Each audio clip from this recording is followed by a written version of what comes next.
இப்போ அடுத்த ஒரு பெரிய விஷயம் என்னன்னா, அதே செல்ஃபோன் சின்ன பிள்ளைங்க வந்து செல்ஃபோன் இல்லன்னா சாப்பிடவே மாட்டேன்.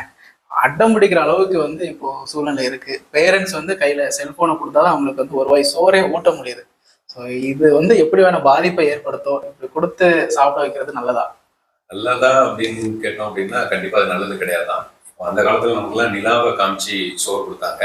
இப்போ செல்போனை காமிச்சு சோறு கொடுக்குறாங்க. இப்போ உதாரணத்துக்கு நீங்க சாப்பிடுறீங்க, உங்களுக்கு சாப்பாடு கூட எந்த கூட்டு இருந்தா நல்லா விரும்பி சாப்பிடுவீங்க? எனக்கு வந்து பீட்ரூட் கூட்டு, அவியல் இருந்தா ஸோ அவியல், பொரியல் இந்த மாதிரி பீட்ரூட், வெஜிடபிள் நல்லா சாப்பிடுவீங்க. நானா இருந்தா நான்வெஜ் இருந்ததுன்னா நல்லா விரும்பி சாப்பிடுவேன். இப்போ உள்ள குழந்தைங்க செல்போன் இருந்தா சாப்பிடுறாங்க, அவ்வளவுதான்.